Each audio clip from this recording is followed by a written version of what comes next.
आप सभी। मैं आशा करती हूँ आप सभी लोग स्वस्थ और प्रसन्न होंगे। आज हम हमारा पाठ कंजूस चाची को पढ़ेंगे और समझेंगे।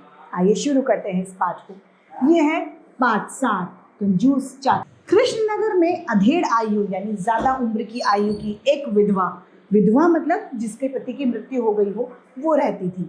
उसका पति उसके लिए भारी मात्रा में धन और संपत्ति छोड़कर मरा था, इसीलिए उसके पास धन की कोई कमी नहीं थी। लेकिन बहुत अमीर होने के बावजूद भी वह फटे पुराने कपड़ों में ही रहती थी। भोजन पर वह ज्यादा पैसे खर्च नहीं करती थी। रूखा सूखा खाया और पेट भर लिया, मतलब वो ज्यादा खर्चीली औरत नहीं थी। किसी भिखारी को वह भीख नहीं देती थी, उल्टे उसे दरवाजे पर से ही दुत्कार यानी भगा दिया करती थी। दान करना तो जैसे उसने सीखा ही नहीं था। साधु सन्यासी उसके दरवाजे से ही लौट जाते थे। इसी कारण नगर निवासियों ने उसका नाम कंजूस चाची रख दिया था। वो कंजूस थी, इसीलिए सब लोग उसे क्या कहते थे? कंजूस चाची। एक दिन नित्य की भांति गोपाल जब राज दरबार जाने के लिए घर से निकला तो उसने कुछ लोगों को हुजूम की शक्ल में मार्ग में खड़ा देखा। वे कंजूस चाची के विषय में वार्तालाप यानी बात कर रहे थे। उन्होंने गोपाल को आते देखा तो सब उसे घेर कर खड़े हो गए। उसमें से एक ने गोपाल से कहा, गोपाल, तुम महाराज के श्रेष्ठ विदूषक कहे जाते हो। विदूषक मतलब होता है हमारी बुद्धि बहुत तेज है और तुमने कई बार असंभव यानी नामुमकिन कार्य को भी कर दिखाया है, किंतु हम तो तुम्हारी बुद्धि का लोहा तब मानेंगे जब तुम एक काम करके दोगे। क्या काम भाई लोगों? गोपाल ने बड़ी जिज्ञासा से पूछा। काम मैं बताता हूँ, दूसरा व्यक्ति बोला। अगर तुम किसी दिन कंजूस चाची के घर भोजन करके दिखा दो तो हम तुम्हें मान जाएंगे। इतना ही नहीं, हम सब भी मिलकर तुम्हें बढ़िया भोजन कराएंगे। तीसरे ने यह बात कही। लेकिन यदि तुम इस काम में असफल रहे तो तुम्हें हम सबको भोजन कराना होगा, फिर हम तुम्हारे यहाँ पे सब खाना खाएंगे। उसने कहा, मुझे मंजूर है। गोपाल बोला, तुम लोग मेरे भोजन की व्यवस्था करके रखो, मैं जल्दी लौटकर आकर तुम्हें खुशखबरी सुनाता हूँ। गोपाल ने राज दरबार जाने का विचार त्याग दिया और सीधा कंजूस चाची के घर पर चल पड़ा। चाची थोड़ी देर पहले ही नदी से स्नान करके घर आई थी और घर के बरामदे में खड़ी अपनी केश यानी बालों को सुखा रही थी। गोपाल वहां पहुंचते ही उसके चरणों में गिर गया और बोला, परमात्मा का लाख लाख शुक्र है तुम जीवित हो चाची। अरे क्या हुआ? अरे पर हुआ क्या? तुम इतने बदहवास क्यों हो, इतने परेशान क्यों हो? चाची आश्चर्यचकित होकर बोली, चाची, रात मैंने सपना देखा कि तुम भगवान को प्यारी हो गई हो। तुम्हें जीवित पाकर मुझे कितनी खुशी हुई ये मैं तुम्हें बता नहीं सकता। मूर्खता छोड़ो गोपाल, देख नहीं रहे हो मैं पूरी तरह स्वस्थ हूँ, तुम्हारे सामने खड़ी हूँ। चाची ने ये जवाब दिया। गोपाल ने चाची के रसोई घर की ओर निगाह डाली और कुछ सूंघने की कोशिश करी। तभी चाची ने टोका, क्या देख रहे हो गोपाल? मैं अभी अभी नहा कर लौटी हूँ। तुम ये बताओ कि तुम यहाँ किस मतलब से आए हो? मैं तुम्हारी पाक कला के विषय में सोच रहा हूँ चाची। मैंने तुम्हें बनाए हुए भोजन की प्रशंसा बहुत सुनी है। गोपाल होठों पर जीभ फिराता हुआ बोला, रात भी मैं सपने में सोच रहा था कि यदि तुम मर गई तो तुम्हारे द्वारा तैयार की गई कढ़ी कहीं वंचित न रह जाऊं। जो तुमने कढ़ी बनाई है उसे मैं खाने से रह न जाऊं। चाची, क्या तुम मेरे लिए अपने हाथों से स्वादिष्ट कढ़ी नहीं बना सकती? प्रशंसा तारीफ किसे अच्छी नहीं लगती। चाची में भी मानवीय संवेदनाएं मौजूद थी, यानी वो भी मनुष्य थी, उसमें भी कुछ भावनाएं थी। अपनी प्रशंसा सुनकर उसे बहुत खुशी हुई। इससे पहले किसी ने उसके बारे में बनाए गए भोजन के बारे में उसकी तारीफ नहीं की थी। बोली, ठीक है, यदि तुम्हारी ऐसी इच्छा है तो कल दोपहर को मेरे यहाँ भोजन करने के लिए आ जाना। मैं तुम्हारे लिए कढ़ी तैयार करके रखूंगी, लेकिन याद रखना गोपाल, सिर्फ कढ़ी चावल पकाऊंगी, इससे ज्यादा मुझसे तुम उम्मीद मत करना। अगले दिन दोपहर के समय गोपाल चाची के घर पहुंच गया। रास्ते में वह तली हुई झींगा मछलियां खरीद कर लाया था। उसने एक पैकेज में छुपा कर रख लिया था। चाची ने उसके लिए थाली में भोजन परोस कर रख दिया। फिर वह लोटे में जल लाने के लिए रसोई में गई। बस यही मौका था कारीगरी दिखाने का। गोपाल ने जल्दी से पैकेज खोलकर कड़ी में डोंगे में सारी मछलियां डाल दी और बड़े चटकारे के साथ कड़ी चावल को वो खाने लग गया। कैसी बनी है कड़ी? चाची ने गोपाल से पूछा। बहुत ही स्वादिष्ट, तुम्हारे हाथों में तो जादू है चाची। मैं कड़ी में पड़ी झींगा मछलियां का तो कहना ही क्या, अद्वितीय स्वाद है इनका। सच कहता हूँ, इतनी उम्दा यानी इतनी अच्छी मछली की कड़ी मैंने आज तक जीवन में नहीं खाई। क्या बकवास कर रहे हो गोपाल? मैं शुद्ध शाकाहारी हूँ, यानी मैं मांस मच्छी नहीं खाती। मेरे घर में मछलियों का क्या काम? चाची गोपाल की बात सुनकर आतंकित स्वर में चीखने लग गई।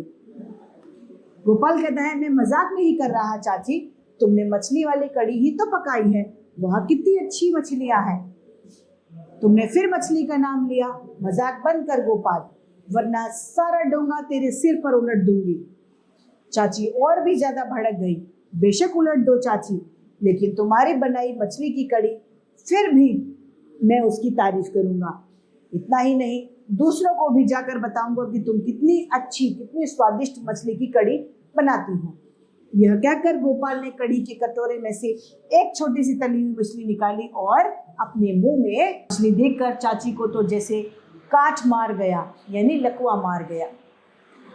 वह फटे फटे नेत्रों से कटोरे की ओर देखने लगी। गोपाल ने कटोरे में से दूसरी मछली निकाली और उसे चबाने लगा, जैसे उसे परम संतुष्टि की प्राप्त हो रही थी। ये जरूर तुम्हारी कार गुजरी है, यानी ये तुम्हारा ही करा धरा है गोपाल। चाची चिल्लाई, तुम ही ने कटोरे में मछलियां डाली होंगी। क्या कहती हो चाची? मैं भला ऐसा क्यों करने लगा? कड़ी तो तुमने बनाई है, मैंने नहीं। स्वादिष्ट बनी है, इसलिए तारीफ करनी चाहिए। गोपाल ने कटोरे की कड़ी चावलों में उड़लते हुए ये बात कही।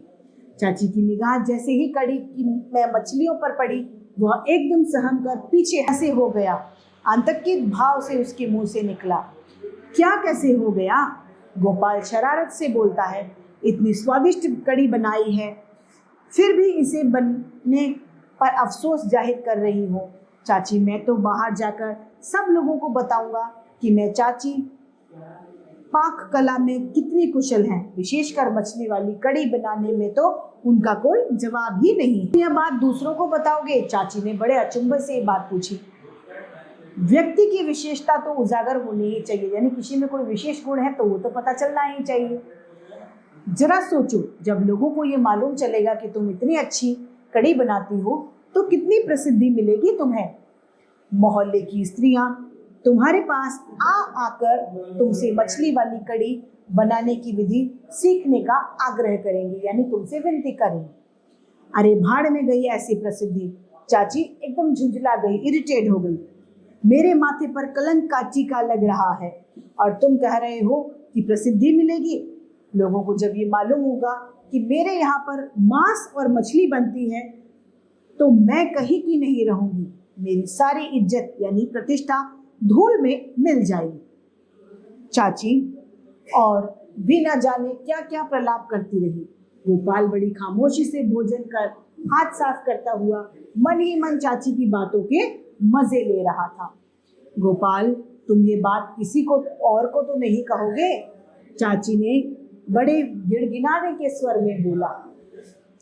तुम तो बेकार ही डर रही हो चाची, इसमें छुपाने की और न छुपाने वाली बात ही क्या है? यानी कि बताओगे? चाची, दूसरे लोग जब ये पूछेंगे कि चाची ने तुम्हें क्या बनाकर खिलाया तो बताना ही पड़ेगा।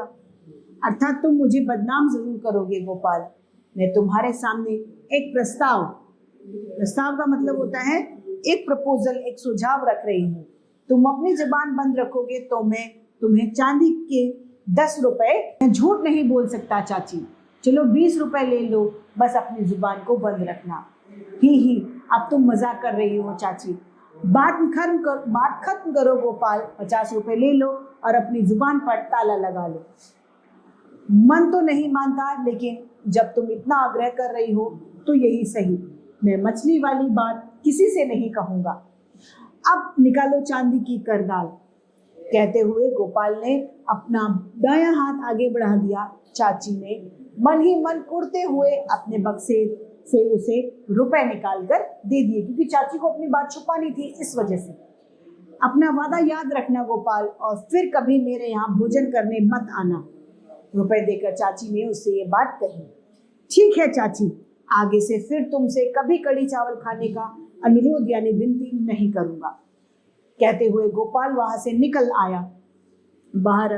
बाहर नौजवानों की टोली इसी बात का प्रतीक्षा यानी इंतजार कर रही थी, कब गोपाल निकले और कब उससे चाची के घर के भोजन के विषय में बात करे।